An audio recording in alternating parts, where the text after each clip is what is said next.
कराची में Sindh employees association का एहतजाज, मुज़ाकरात नाकाम होने पर मुजाहिरीन का दोबारा वज़ीर आला हाउस जाने का ऐलान। पुलिस और मुजाहिरीन के दरमियान हाथापाई, मुतअद्दिद को गिरफ्तार कर लिया। मुजाहिरीन को वज़ीर आला हाउस जाने से रोकने के लिए पुलिस की शेलिंग।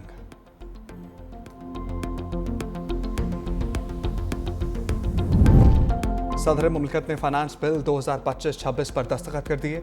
अपोजिशन की 78 तरामीम को मुस्तरद कर दिया गया। सदर आसिफ अली जरदारी की मंजूरी के बाद फाइनेंस बिल आज रात 12 बजे से नाफिजुल अमल होगा। सदर की तौसीक के बाद बिल गजट नोटिफिकेशन के लिए भिजवाया।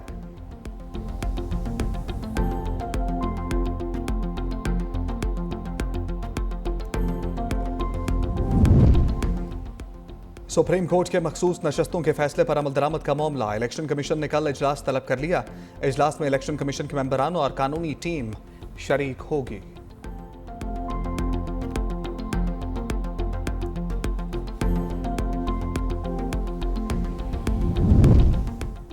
और naval chief admiral Naveed Ashraf का PAF air war college institute Karachi का दौरा। सदर air war college institute air vice marshal Rashid Habib ने इस्तकबाल किया।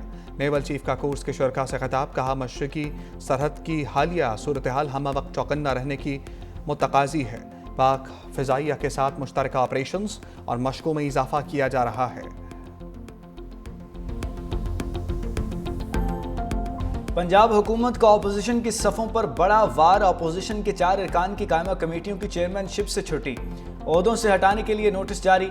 Chairman literacy Ansar Iqbal, chairperson special education Saima Kanwal फारिग, चेयरमैन कॉलोनीजिया एहसन अली और chairman management and professional development Rai Murtaza के खिलाफ अदम एतमाद कामयाब। चारों स्टैंडिंग कमेटियों के चेयरमैन्स का ताल्लुक PTI से है। अपोजिशन की बकाया 9 कायमा कमेटियों का फैसला भी जल्द होगा। अपोजिशन के पास औकाफ, तवानाई और प्राइस एंड कंट्रोल समेत 13 स्टैंडिंग कमेटियों की चेयरमैनशिप थी। ज़राए के मुताबिक स्टैंडिंग कमेटीज़ के नए चेयरमैन का दोबारा इंतखाब होगा। अगले असम्बली इजलास से कबल अपोजिशन अरकान के खिलाफ रेफरेंस भी इलेक्शन कमीशन भिजवा दिया जाएगा।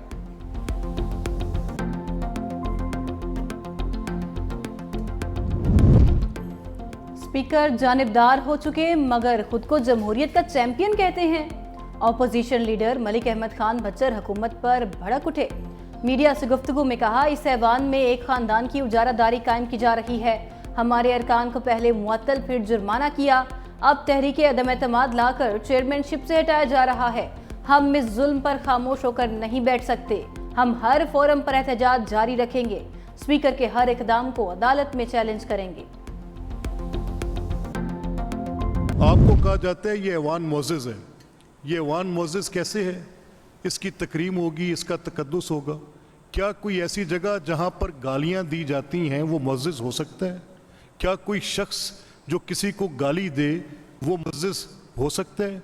मेरा झगड़ा सिर्फ उस हक के नुमाइंदगी के साथ है। मैं उसको किसी सूरत भी मुअत्तल नहीं करना चाहता, but I can not allow this. क्या हम यहाँ गालियाँ खाने आते हैं यार? नंगी गालियाँ खाने आते हैं? औरतों की बेहुरमती करवाने आते हैं? बेतौकीर करने आते हैं यहाँ पे? Is this the house? Speaker की अपोजिशन के खिलाफ हुकूमती अरकान को करारदाद लाने की हिदायत। मलिक मोहम्मद अहमद खान कहते हैं, शोर मचाते हैं, इलेक्शन छीन लिया, फॉर्म 47 की हुकूमत लाई गई। ऐसे रवैये असम्बली के तकद्दुस को पामाल करते हैं। जहां गालियां दी जाती हैं वो ऐवान मुअज़्ज़ज़ हो सकता है। मैं पंजाब असम्बली में कानून की खिलाफ वर्जी नहीं होने दूंगा।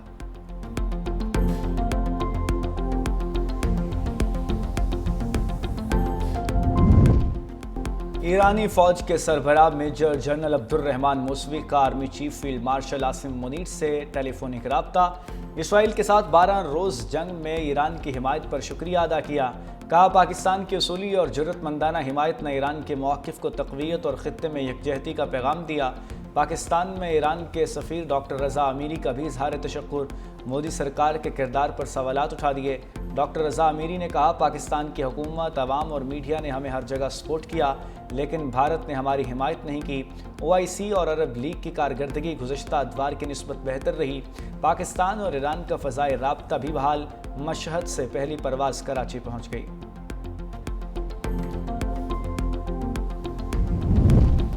ट्रंप की ईरान को फिर धमकियां। कहा, ईरान एटमी प्रोग्राम की जानिब बढ़ा तो ये उनका आखिरी इकदाम होगा।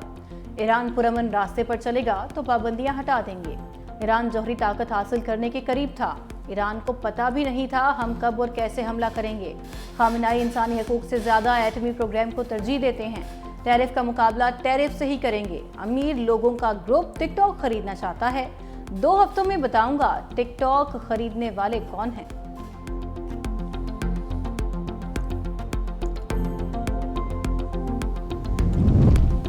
यहूदो हनूद गठजोड़ और साजिशी इत्तेहाद एक बार फिर बेनकाब। भारतीय सॉफ्टवेयर्स के जरिए ईरान में इसराइल के लिए जासूसी का राज फाश हो गया।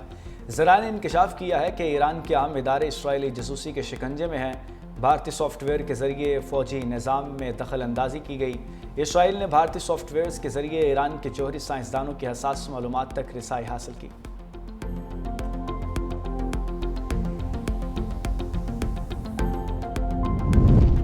महंगाई के सताए अवाम पर पेट्रोल बम गिराने की तैयारी। पेट्रोलियम मसनूआत की कीमतों में 15 रुपये फ़ी लीटर तक इजाफे का इम्कान। पेट्रोल 11 रुपये फ़ी लीटर महंगा होने की तवक्को। पेट्रोलियम मसनूआत की नई कीमतों का ऐलान आज रात किया जाएगा। वज़ीर ख़जाना वज़ीर आज़म की मुशावरत से नई कीमतों का हतमी ऐलान करेंगे।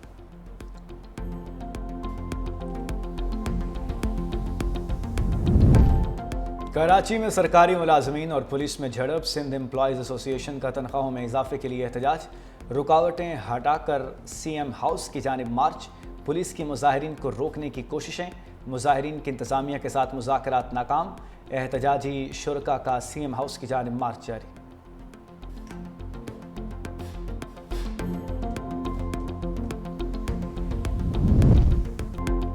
ये गज़ा है, कोई फिल्मी मंजर नहीं। इजरायली बमबारी के दौरान जान बचाने की कोशिश। इमारतों के मलबे से बचते फ़लस्तीनी साइकिल सवार की वीडियो वायरल हो गई।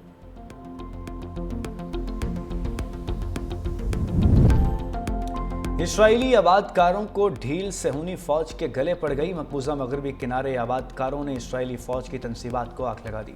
सेहूनी फौज का करोड़ों रुपए का नुकसान।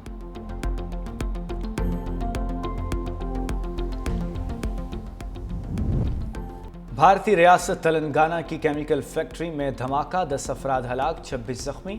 धमाके के बाद फैक्ट्री में आग लग गई। धमाका इतना शदीद था कि कई मजदूर 100 मीटर दूर जाकर गिरे।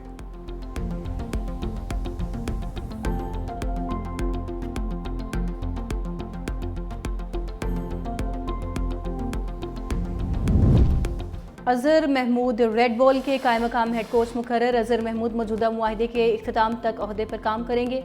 साबिक फास्ट बॉलर कौमी टीम के साथ असिस्टेंट हेड कोच के तौर पर काम कर रहे हैं।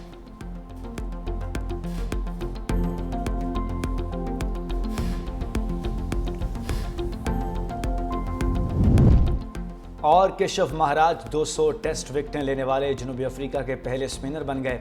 महाराज ने जिम्बाब्वे के खिलाफ पहले टेस्ट में एजाज़ हासिल किया। केशव महाराज अपने कैरियर का 59वां टेस्ट मैच खेल रहे हैं।